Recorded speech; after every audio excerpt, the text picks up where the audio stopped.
ICC T20 ലോകകപ്പിനുള്ള Indian സ്ക്വാഡിൽ നിന്നും vice ക്യാപ്റ്റനും യുവ ഓപ്പണറുമായ ശുഭ്മൻ ഗിൽ പുറത്താക്കപ്പെട്ടതുമായി ബന്ധപ്പെട്ടുള്ള ചർച്ചകളാണ് ഇപ്പോൾ എല്ലായിടത്തും നിൽക്കുന്നത്.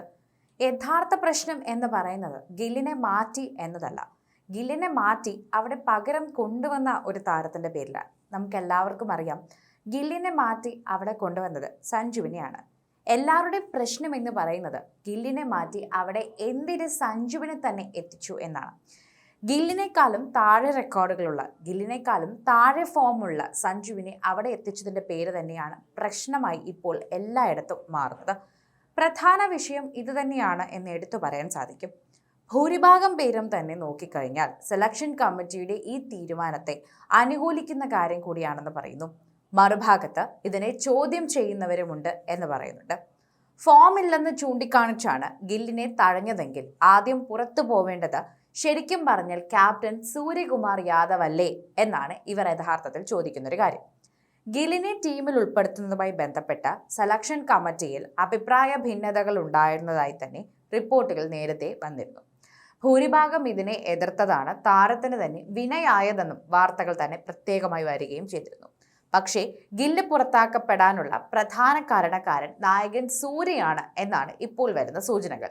സഞ്ജുവിൽ നിന്നും പതിയെ ഈ ഹേറ്റ് എല്ലാം തന്നെ ഇപ്പോൾ സൂര്യയുടെ തലയിലേക്ക് മാറിയിരിക്കുകയാണെന്ന് പറയാം. എല്ലാവരും അതിനെക്കുറിച്ച് തന്നെയാണ് സംസാരിക്കുന്നത് എന്നുകൂടി പറയുന്നു. ഇതിനെക്കുറിച്ചുള്ള ചർച്ചകൾ തന്നെ മുന്നോട്ട് വരുമ്പോൾ സഞ്ജുവിന്റെ കാര്യത്തിൽ ഇപ്പോൾ അധികമൊന്നും നമ്മൾ പറഞ്ഞിട്ട് കാര്യമില്ല എന്ന് ഗില്ലിന്റെ ആരാധകർക്ക് മനസ്സിലായി. പതിയെ ഇത് ക്യാപ്റ്റന്റെ തലയിലേക്ക് എത്തിക്കാം എന്നാണ് അവർ കരുതുന്നത്. ഇങ്ങനെയാണ് അവർ സൂര്യകുമാർ യാദവിന്റെ തലയിലേക്ക് ഇത് കൊണ്ടുവരുന്നത്. ഇന്ത്യൻ ടീം സെലക്ഷനുമായി ബന്ധപ്പെട്ട അടുത്ത വൃത്തങ്ങൾ നൽകുന്ന സൂചനകൾ എന്നാണ് ഇവർ കൃത്യമായി പറയുന്നത്. ഈ സൂചനകൾ അനുസരിച്ച് നോക്കിയാൽ ശുഭ്മൻ ഗിൽ തടയപ്പെട്ടതിന് പ്രധാന റോൾ നായകൻ സൂര്യകുമാർ യാദവിൻ്റെതാണെന്ന് പറയുന്നു.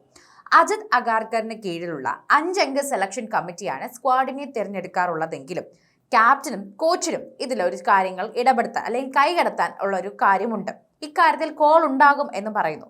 ഇവരുടെ കൂടി നിർദ്ദേശങ്ങളും അഭിപ്രായങ്ങളും തേടിയ ശേഷം മാത്രമേ സെലക്ഷൻ കമ്മിറ്റി അന്തിമ സ്ക്വാഡിനെ തീരുമാനിക്കുകയുള്ളൂ എന്നും പറയുന്നുണ്ട്. T20 ലോകകപ്പിലുള്ള ടീമിന്റെ കാര്യത്തിലും ഇത് തന്നെയാണ് സംഭവിച്ചതെന്നും ഇവിടെ എത്തിയപ്പോഴാണ് സ്കൈ, അതായത് സൂര്യകുമാർ, ശരിക്കും പറഞ്ഞാൽ ഗില്ലിനെ ഒഴിവാക്കി സഞ്ജുവിനെ കയറ്റിയതെന്ന് പറയുന്നു. സൂര്യകുമാർ യാദവാണ് സഞ്ജുവിനെ അവിടെ കയറ്റിയതെന്ന് പറയുമ്പോൾ സഞ്ജുവിനെതിരെയുള്ള ഹേറ്റ് കുറഞ്ഞു കിട്ടും എന്നല്ലാതെ മുഴുവൻ ഹേറ്റ് നമുക്ക് ഒരിക്കലും മാറ്റാൻ സാധിക്കില്ല. അഗാർക്കറും ഗംഭീറും എല്ലാം ഗിൽ ടീമിൽ വേണമെന്ന് അഭിപ്രായപ്പെട്ടിരുന്നു എന്നുകൂടി പറയുന്നുണ്ട്. എന്നാൽ സെലക്ഷൻ കമ്മിറ്റിയിലെ 3 പേർ തന്നെ ഇതിനെ അനുകൂലിച്ചില്ല എന്ന് പറയുന്നു. ഇവർ കോച്ചിന്റെയും ക്യാപ്റ്റന്റെയും അഭിപ്രായമാണ് മുന്നോട്ടെടുത്തത്. സൂര്യയ്ക്കും അത് തന്നെയായിരുന്നു മനസ്സിലുണ്ടായിരുന്നതെന്നാണ് ഇപ്പോൾ പുറത്തു വരുന്നത്. ഇതോടെ ഗില്ലിന്റെ സ്ഥാനം തെറിക്കുകയായിരുന്നു ചെയ്തത്. വൈസ് ക്യാപ്റ്റനായിരിക്കെ തന്നെ ഗില്ല് പോവുകയായിരുന്നു. പിന്നീട് ടീം പ്രഖ്യാപനം നടച്ചടങ്ങിൽ തന്നെ അദ്ദേഹത്തിന്റെ അഭാവത്തെക്കുറിച്ച് വാർത്താ സമ്മേളനത്തിൽ ചോദ്യങ്ങൾ ഉയർന്നപ്പോൾ തന്നെ ശരിക്കും പറഞ്ഞാൽ ആദ്യം പ്രതികരിച്ചതും വിശദീകരണവുമായി എത്തിയതൊക്കെ തന്നെയും ചിന്തിച്ചു നോക്കിയാൽ നമുക്ക് മനസ്സിലാകുന്നത് സൂര്യയാണ്. അങ്ങനെ നോക്കിക്കഴിഞ്ഞാൽ സൂര്യക്ക് ഇതിലൊരു കൈ ഉണ്ട് എന്ന് തന്നെ പറയാം. ഇത് അദ്ദേഹത്തിന്റെ പങ്കിനെ കുറിച്ച് സംശയം ബലപ്പെടുത്തുന്ന ഒരു കാര്യമായി തന്നെ ഇപ്പോൾ മുന്നോട്ട് വയ്ക്കുകയും ചെയ്യുകയാണ് ഗില്ലിന്റെ ആരാധകർ. ശുഭ്മൻ ഗില്ലിനെ ഇന്ത്യൻ T20 ടീമിന്റെ ഭാഗമാകുന്നതിനോട് തന്നെ നേരത്തെ തന്നെ യോജിപ്പില്ലാത്ത ഒരാളാണ് ക്യാപ്റ്റൻ സൂര്യകുമാർ യാദവ് എന്ന് പറയാം.